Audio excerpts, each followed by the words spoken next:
It's been a devastating year for Asian Americans as hate crimes spiked across the country, fueled by Donald Trump's racist rhetoric about the coronavirus. One recent study found a 150% increase in anti-Asian American hate crimes in 2020, even though overall hate crimes fell last year. Here in New York, police investigated 28 hate crimes in 2020 targeting Asian American, a nine-fold increase over the previous year. On Saturday, the Asian American community, allies, and elected officials rallied in New York City to call for action. This is New York Democratic Congressmember Grace Meng. We've been taught our entire life to just fit in, just be quiet, don't speak up, be invisible. If you are invisible enough, you will be seen as American. But we are here to say that we will be invisible no more. No more! We will speak up. The rally came after at least 2 more attacks against Asian Americans were reported in New York. Last week, a 36-year-old Asian man was stabbed while walking down the street, and 61-year-old Filipino-American Noel Quintana was slashed across the face while on the subway. He also spoke at this weekend's rally. When the train stopped at Bedford, a man came and stood beside me. So after a few minutes, he kicked my bag, and when I look at him, I move away from him so that if my bag touches him or disturb him in any way, it's no longer that case. So a few more minutes, he kicked again my bag. And that's the time when I moved inside the train and told him what's wrong with you. And that was also the time where the train stopped on the next station and opened the door. And before he left, he moved forward toward me and slashed my face. I thought I was punched on the face, but when I saw the box cutter holding on his hand and the reaction of other people in the train, I knew I was sloshed. And I called for help, but nobody came for help. 61-year-old Filipino-American Noel Quintana speaking at a rally Saturday. One of New York's most popular Chinese noodle shops, Xi'an Famous Foods, has begun closing early after 2 of its employees were attacked in recent months. The company's CEO, Jason Wang, spoke to NBC4 in New York. My employees were attacked, in separate incidents. Both, I believe, are to be racially motivated hate crimes, and while keeping their identities anonymous, but at the same time sharing light to this, I'm hoping that this will paint the picture of what is actually going on. We're joined now by 2 guests. Ron Kim's a member of the New York State Assembly, representing a district that includes Flushing, Queens, which is home to more than 30,000 Chinese immigrants. And joining us from Oakland, California, is Kim Tran, an anti-racist writer and organizer based in the Bay Area, currently writing a book titled The End of Allyship, A New Era of Solidarity. We welcome you both to Democracy Now! Assemblyman Kim, let's begin with you here in New York. Can you talk about this increase in Asian American hate crimes? Thank you, Amy, for having me on. There's a long history of Asian Americans in this country feeling targeted and scapegoated whenever we experience economic downturns or racial injustice. From Vincent Chin almost 40 years ago, who was murdered because workers lost their jobs, to Japanese car manufacturers took out their anger on him, to the LA riots, when Black and Korean communities were pitted against each other. I think the knee-jerk reaction is to focus on punishing the crime. I get that. It's heartbreaking, and it makes people feel so angry when we see videos Asian older adults violently attacked. The 20-year-old in me would have gone out with the bat and by witness such a crime. When you feel like you people are violently targeted, the immediate reaction is to respond with more violence, either direct violence or through state-sanctioned violence. This means more policing, more punitive measures, This reaction, Amy, just to be clear, but only solves the symptoms, but do not address the underlying cause of the disease.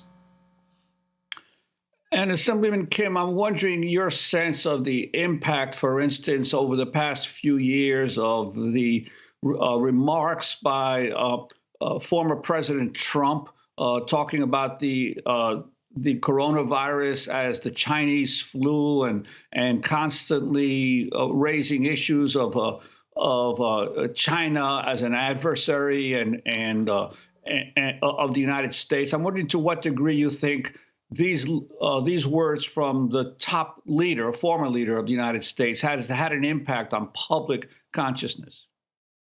Of course, it had a tremendous negative impact, but we could respond in 3 different ways to the current situation. We could point to Donald Trump for fueling attacks on Asians by his Chinese, virus rhetoric.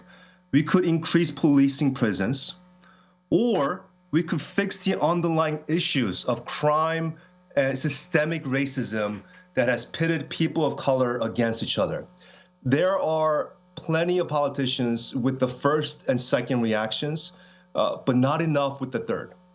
I think the third reaction requires much more difficult work, requires investing in people, ending tax breaks for the ultra-rich to recirculate wealth into our marginalized communities, and holding politicians accountable so people's basic needs are met: housing, education, and healthcare.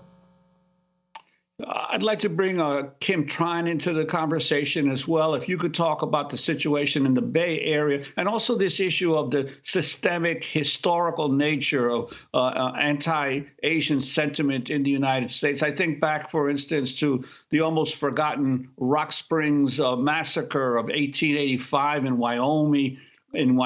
The Anti-Chinese Exclusion Act of 1882. Could you talk about some of that historical legacy that we still face? Absolutely. So when we see anti-Asian violence in the United States in 2020, it's the byproduct of a much longer history of anti-Asian policy and anti-Asian sentiment that stems, as you said, all the way back to 1882, with Chinese people being the first nationally barred country from entry into the United States. That being said, we can see glimpses of that same sentiment from the 1871 massacre of Chinese people here in California all the way up until the post-9/11 Islamophobic violence in South Asian communities.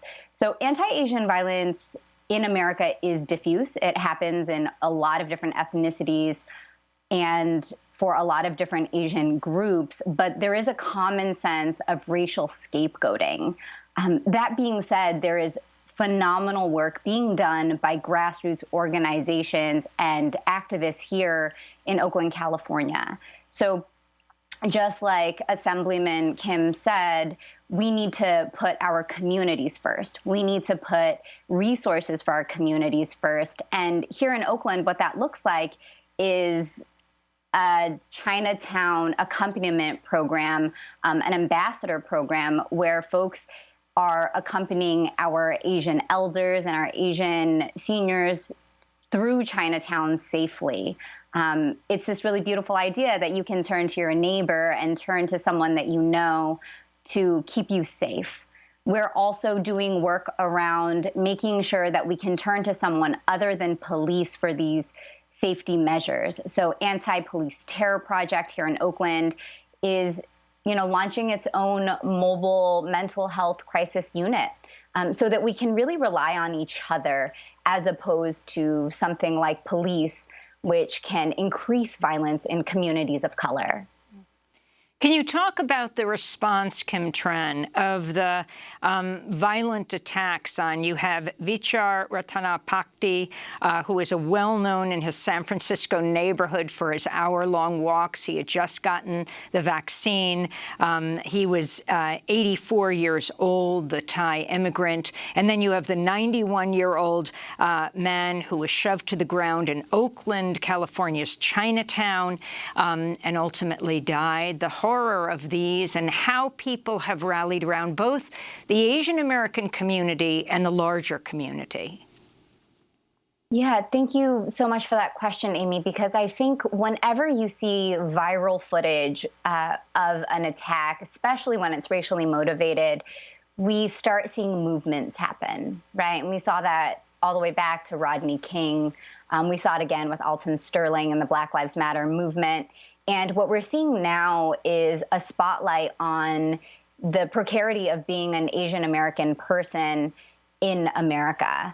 So when we see these really viral images of folks in California, folks in New York, who are incredibly vulnerable, and I want us to keep in mind that these attacks actually happened around a time of celebration for a lot of Asian American communities. These were around Lunar New Year. So it was kind of a gut punch, right, of having these videos start circulating in social media. And we started seeing things like Asian Pacific Environmental Network, APINC out here in Oakland, California, start creating safety nets because we were seeing these attacks over and over again on Facebook, on Twitter. Yeah, I'd like to ask Assemblyman Kim, could you talk about what's your sense of the response of the New York Police Department to these rash of incidents in New York City? Do you feel the department is properly equipped to be able to handle and identify these kinds of incidents? Listen, I think we all want to know that when we call 911, that police will show up and protect us. But to hand over everything in terms of addressing the systemic reasons for the violence and hatred to the police is not the solution. That requires much more resources and accountability from elected officials. It's easy to individualize the hatred, to point fingers at the young Black and brown teenager who are attacking the Asian older adults and call it a day. It's much harder to go back and improve the social conditions that's brewing the violence. You know, if you just allow the police to handle everything, that is a cop-out by politicians saying we can't address this systemically, so we're just going to take punitive measures and rely on state-backed violence to check the communities who are attacking Asian Americans, and that's not good enough. I want to go to Connie Won, co-founder of Asian and Pacific Islander Women Lead, speaking at a protest last month. What about that violence of living in poverty under a system that doesn't seem to care about our people? That's the violence we need to answer to. The vigilantes coming out here calling for more police, I need you to answer to that violence. I want you to represent for that. Our communities are also suffering deportation. Answer to that violence. Our people are in detention centers for an indefinite amount of times. I need you there for that too. And then, you're not even accounting for the gender violence that our women are experiencing. I need you to account for that. That's Connie Won in Oakland, California. Kim Tran, your final response. And also, do you see an issue of foreign policy, I hate to say the word bleeding into this, but the vilification of China, not only around coronavirus, but in a lot of ways?